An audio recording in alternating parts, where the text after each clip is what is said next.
Hi everyone, Coach Sullivan here with MJS Coaching Football.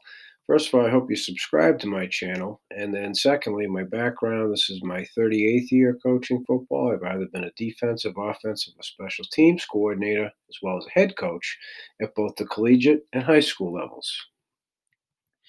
In this presentation, I'd like to talk to you about one of our 11 personnel pressure checks that we call Patriots.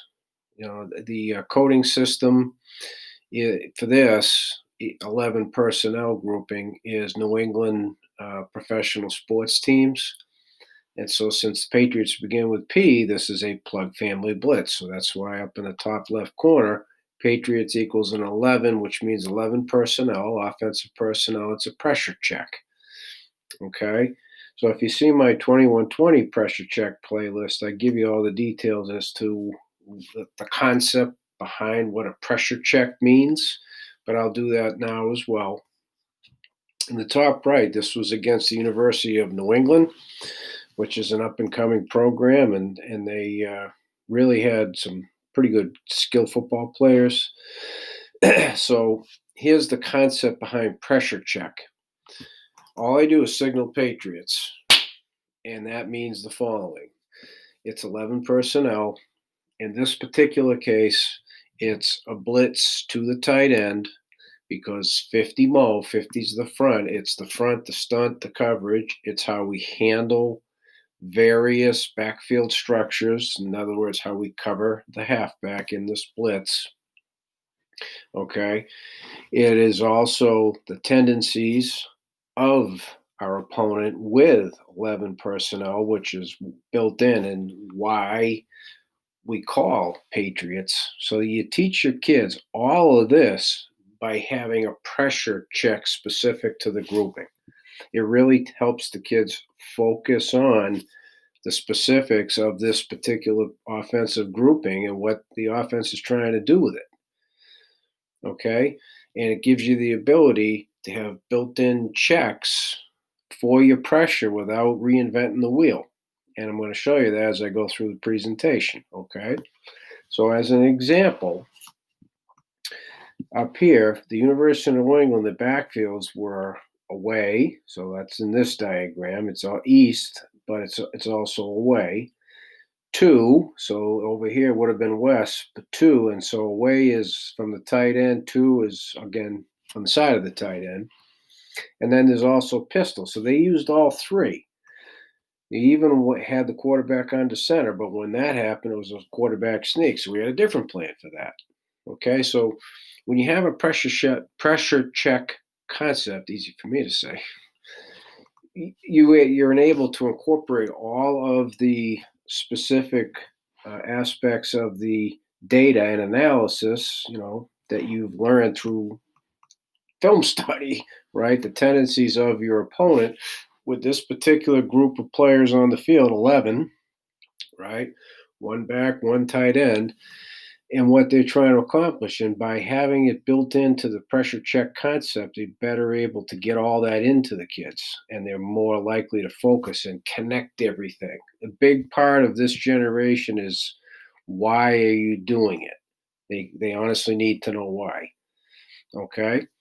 So up here, regardless of the backfield structure, the way we covered the halfback, and that's built into the pressure mo. The DNs had him if he came outside. The nose took him if he came inside to him, and otherwise the Mike and the backer took him inside to him. Okay, that's built in to cover medium. Excuse me. Now down here, the reasons we decided on Mo. First of all, the only time University of New England this particular year utilized 11 personnel was in second and third long yardage. Okay, so they were 75% pass in this grouping. Those, quarterback had an arm, okay, and he had escapability, and he had a couple of go-to guys. So that was big. But the thing that we noticed was the six-man protection and the halfback opposite the tight end. That's if he was away, 2, or pistol. The halfback always fit in opposite the tight end. Okay, that coupled with the 25% of the total, right? 72% of the run game was to the tight end. We said, we're going to attack the tight end. Okay. But it also has to be a pressure that is safe because since the halfback fits in away from the tight end, are we going to be able to cover him?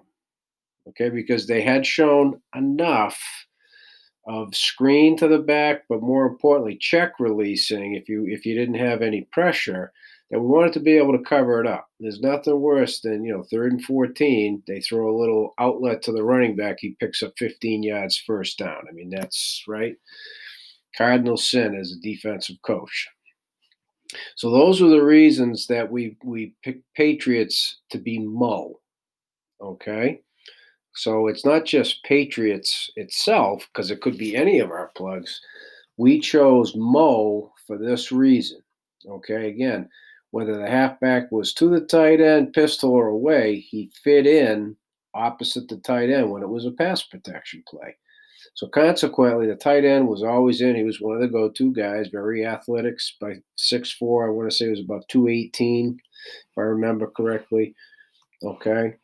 And what they ended up doing is they did the standard big on big, slide, slide, slide, slide, and the halfback fit in B gap to C gap, B to C, B to C, B to C. So he checked for pressure through the B gap first, nothing.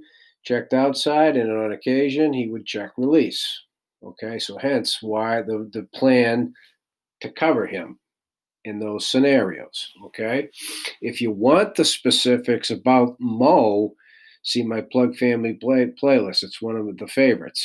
Okay, but I just want to teach you the concept of a pressure check itself and what it is we try and accomplish with it. Okay, now I trying to minimize the information on here. We also had built in if needed. If the running back was starting to become a little bit of a pain, difficult for us to cover, in other words, let's say he would chip and then release, and so the defensive end got fooled, okay, that sort of deal. We had built in, we could also run trio, okay, trio coverage and have the safety specifically assigned to the running back, all right? But that was a emergency measure if we needed it or felt it was going to help, or if we really, really picked up a tendency during the course of the game that it was going to be a halfback release or halfback screen, and we thought it helpful, especially when number 2 came over here in Texas, so it pulled the dime out, and now we kind of a little bit, bare ass over here. Then we would have checked it to trio. So again, the concept of a pressure check enables us to have all of this information all tied together, and the kids really eat it up. And it's so simple to practice because you script your situations and so forth, and you get to practice what they do. But it's also simple for game adjustments as well. Okay.